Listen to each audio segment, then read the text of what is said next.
Hello, guys, and welcome to episode 6 of the Hobbit Size Podcast. I'm alongside Vincent today. I'm Gabe. Vincent, how are you doing today? I'm doing pretty good. It's been a while since we just got to sit down and do a been a while. podcast. We've both been pretty busy, I feel like. Yeah, we have been, but I think the people are going to notice one big thing since last video that we made. Talk about that mustache. Oh, my mustache. Well, I was shaving it and I was like, maybe I should just keep a mustache. So I was like, Might as well. all right, I'll put it on the podcast, see how you guys like my mustache. I got a couple comments from Anthony saying that I look like Westley from The Princess Bride. Comment down below if you agree with Anthony. Wesley from The Princess Bride. I'll put up a picture on the screen. But anyway, about The Princess Bride, I was talking about that earlier with Anthony, like I was saying, and he was saying that Inigo Montoya was a better fighter than Wesley. Or I don't know about better, but they were both neck and neck when it comes to it. I think Wesley obviously beats Inigo Montoya. And he also had to go through much more because he was climbing up on the rope, so he was more tired. So he was already exhausted. exerting everything. But Inigo Montoya, I think he's a better fighter, just because I think he probably had more experience and been involved in more wars, and probably has maybe he could have lost once. It doesn't make him the worst fighter. But what I'm saying is, so Wesley did climb up the rope, and then he started fighting with his left hand, which they both did. But he ended up easily beating him, I feel like. And he also did training with, I don't know if they were pirates, he also did training with other thing. So I feel like they both are very skilled, but Wesley is just overall he's like the protagonist of the movie. I can't disagree with you because he did win, right? But I definitely think that it go either way, depending on the occasion. It would kind of be like, I think it's like a Gandalf or Saruman. Saruman is the better fighter until Gandalf becomes Gandalf the White. I can see that. And also, today is the official, or day before the official release date of Oppenheimer, which they have one showing, I think, the day before the official release. So, are you excited you're going to see it? Yeah, I'm definitely going to see it. I was going to see it tonight, but some unforeseen circumstances happened. It's going to be crazy. It's going to be absolutely amazing. Cillian Murphy in the lead role. Christopher Nolan. Excited. Yeah. I love every single Christopher Nolan movie. It's going to be extremely epic. Just the build up towards when the bomb drops is going to be absolutely amazing. If you guys didn't hear about it or aren't going to check it out, think about checking it out because it's going to be crazy. Crazy good. Yeah. All right, Vince, you got a couple questions that we're going to shoot at each other? So we got a couple controversial questions that we may agree with, we may disagree with about The Lord of the Rings. My first question is, should Elrond, before the whole War of the Ring, when that ring, after Isildur cut it off Sauron's finger, and he was in Mount Doom about to destroy it, should Elrond have just killed Isildur? Because Elrond's obviously the more experienced fighter. He could have easily killed Isildur and thrown the ring into the fire. That would have stopped the whole war. He should have. Why not? Because in that time, it was a moment of weakness for Isildur. But also, they had the ring now, so they could destroy it if they just marched into Mordor. So I think Elrond knew that there was that chance. So I mean, and you can't really just kill the guy for not destroying the ring. But I know you might have different feelings about that. I definitely see where you're coming from. Like, he obviously shouldn't kill him, but why not maybe like knock him out or just toss the ring into the fire? Because Isildur didn't have the ring for so long. So it's not like he loves it already so much, which he did, but like he could have knocked him out, tossed the ring in the fire, and everything might have went back to normal. Maybe not kill him, but I feel like Elrond should have definitely took that into his own hands. And we see in the movie, we just hear Isildur say no, and does he put the ring on? I'm not sure. I don't think so. He just walks by. Yeah, Elrond he just walks by. He should have just stopped him. He's literally an elf. He's superhuman. He could have easily, I think, took over and stopped that huge war. But then again, it would have started tension and hate between men and elves, which could have been crazy. I heard that it might create like another war of good against evil. I could see that happening. I also just think that it was too early, and that was probably the first time that they had the ring. Yeah, and maybe even knew about it. Yeah, that it's like if Elrond had known what was going to happen, I think he may have killed us. Like if he could have foreseen, maybe if like he had Galadriel's power of looking into that like pool or whatever. Yeah, he could have seen the future. And would you have done it now? Would you have killed Isildur if you knew what was going to happen? If I knew what was going to happen, Would you take a knife? or a Probably sword? not, because Elrond knows he's gonna end up living, and he knows that the ring's gonna be destroyed. So Yeah. if he could see, But that. he knows probably a lot of friends that are gonna die. Yeah. So say, Which is a tough choice. say I'm gonna die. Right before that scene of Frodo or Gollum falling into Mount Doom, I get stabbed in the heart. Of course, I'm gonna kill him then. Of course. Thank you.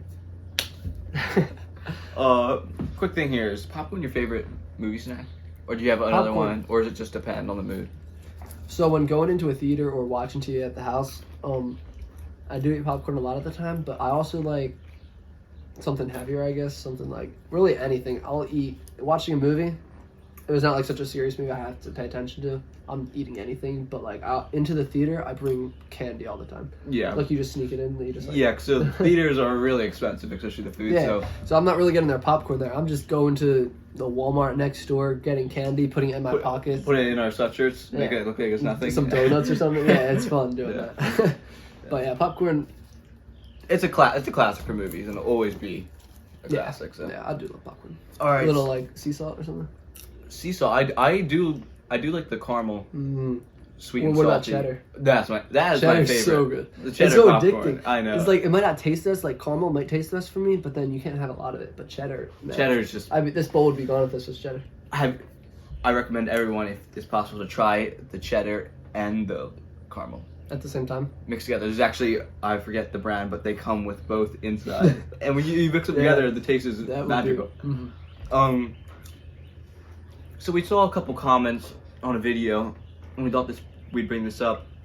Is Frodo or Bilbo the better Baggins?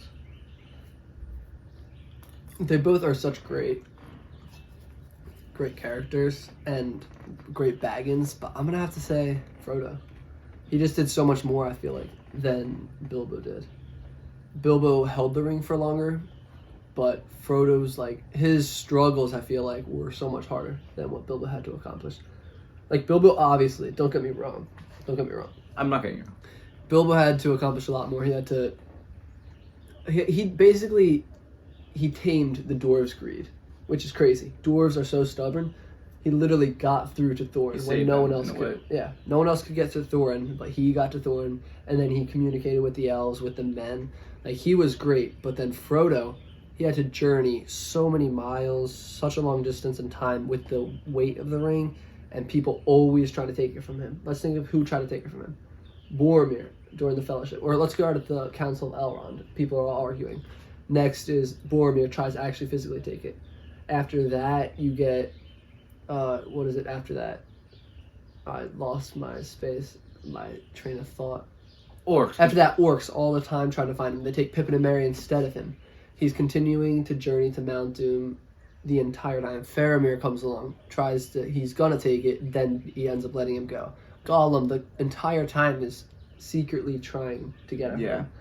And then finally, all the way at the end, when the eye is literally on Mount Doom, he puts the ring on at one point, and then he has to drop down. Sauron's always looking for him, and he's like, Sauron wasn't really looking for Bilbo. He was always looking for Frodo, so I'm definitely saying Frodo. How about you? I'm weighing both sides, and I think I'm leaning towards Frodo. I also look at how Frodo had the ring for maybe a year in total. From how long do you think it took? Does it officially say how long? Or Frodo- okay, so he had it for I think 14 years before he actually started his journey. But then Okay. Bilbo had it for like a long time. Yeah, so like Bilbo had it for like I think 70 years, and so but the ring didn't really have its power or its full power, like really like going against Frodo until Frodo was on his journey. Right. So Because they didn't know it was in the Shire until right when Gollum said that it was in the Shire. Then they started actually looking towards the halflings and keeping an eye on where all the halflings. like were. 1 month of Frodo's journey towards Mount Doom was probably as bad as 70 years. Yeah. In total in the wait. So that's where you kind of are weighing it, and you're like, Frodo had to endure so much going on that journey. In so short of a time. Yeah. So we're both saying Frodo. We're both saying Frodo on that one. But Bilbo, don't get us wrong, he's amazing. He did a lot, yeah. So I got another question that we're definitely going to agree on, just because I know we respect and admire Frodo and the actor who portrayed Frodo in the movie, Elijah Wood. So there's a comment that says Elijah Wood was a horrible actor for Frodo. I'm just a little irritated right now. I think that we need to give Elijah Wood a lot more credit. In the Fellowship of the Ring, I believe before they start the movie, Elijah Wood was a pretty he was a good actor, but he wasn't as acclaimed as he is now. Mm-hmm. And I think his total amount of the money that he made from the movie, the trilogy, was I think $1 million. He signed it. Yeah, something I think like that. First it was like First. 500,000 for them, and then once they realized it was such a huge success, they put it to $1 million. And he could have done the first movie and been like, seen how much money it got, and been like, oh, I can get way more than this. Yeah. Like, what am I doing? I just can kind of not even try for the rest of the second and third movie because I'm not getting paid what I think I should be. Right. But yet he continued, and I think his performance got stronger, and a great ending in the Return of the King. You can see his entire character arc, his character development. He starts off happy like every other Hobbit, and he's so happy until you can especially see it in the extended edition. Right. But he's so happy until he gets the Weight of the Ring, and then he gets more somber. It gets harder and harder, and you really see him struggling, and it's just such a great actor. You have a slight, at some points I have a dislike that he doesn't like Sam, and he's mad at Sam, but I admire the acting ability for making the viewer portray that. Exactly. Making the viewer portray an emotion against you or for you is so... If you weren't feeling that way, you wouldn't be doing a good job acting. Yeah. You're feeling like, oh, like Sam's just trying to do what's best for Frodo. Yeah. But if he was not doing a good job acting, you wouldn't feel that. Right, and Frodo just makes you feel that way. And so do so many of the other actors in Lord of the Rings. That's why it's such a great movie trilogy. Yeah. And then all the way to the end, Frodo finally is done, but then you still see he's not the same as his old self, just because he had the weight of the ring. He's gone through so much. So that's why he went into the West. So anyone who says Elijah Wood was the weakest link, was a horrible actor, I don't know. you got to come to me with some actual facts, because I don't think there is any facts that are against him. I believe he is one of the best actors in the Lord of the Rings trilogy. Yeah, for sure. And then we got one where I think this is a really interesting one, where do you agree with Peter Jackson bringing in the elves into Helm's Deep, which did not happen in the books, but the two towers, he brings them in. Right. I don't think I don't really have a huge point on it. It was cool how they were in the movies. It looked cool. The music, the emotional effect it had when Haldir died. I loved Haldir because of the films. But if he left it out, I don't think we would have cared too much. We wouldn't have seen it would have seemed a little more desperate, I feel like. Or there was like a desperation, I guess. But once they came, they got a little bit of relief.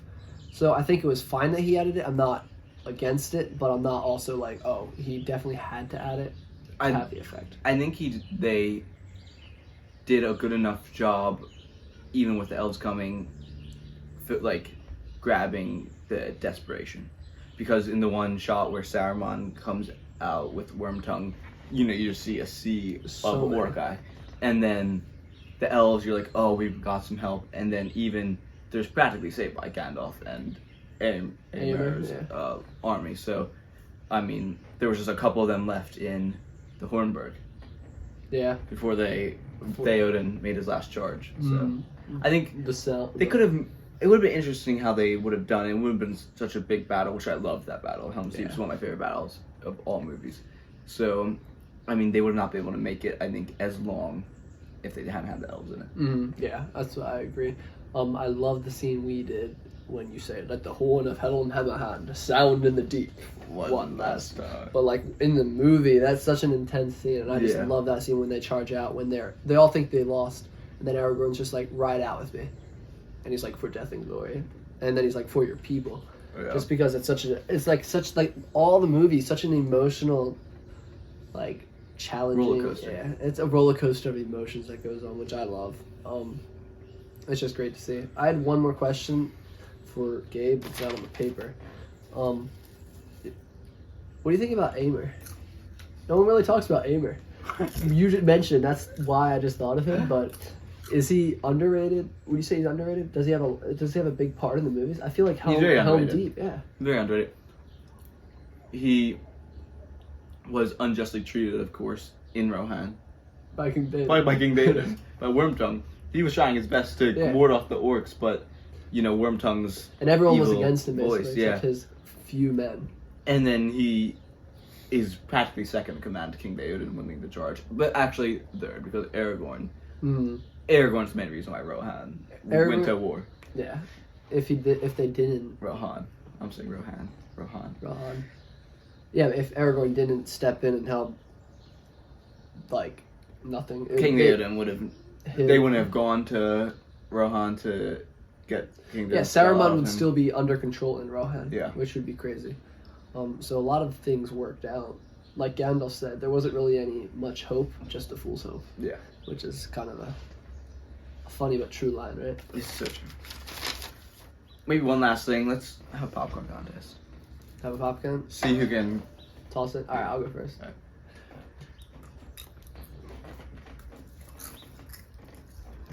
Oh! No! Alright, I gotta get this one to win. Okay? I win. No! You gotta catch Last it. chance. Comment down below who you think win. If you guys... If I get this, I win. Alright, Gabe win. If you guys didn't check out our latest video, though... Oh, it's so good. Make sure to check it out. We got a lot of fan interaction saying they loved it. One in particular, Lainey, she said, ever since I found you guys, this is probably the best video from once you started. You guys are so much better. We really appreciate all the support that all of you have shown to us. We just crossed 500. Thank you guys for 500. Let's get to 1,000. Share. Let's share keep going. with everyone you know. Just share us. We really appreciate it. Maybe can make a short film in the future. Yeah. If we get some more subscribers. Yeah, a little hint about what we're doing right now. We're in the works of something special right now. A little script, a little filming. It's not coming out yet, but if you guys want to see it, make sure to let us know in the comments. And any other questions you have for next podcast, let us know in the comment section, because the next podcast is going to be actually really good.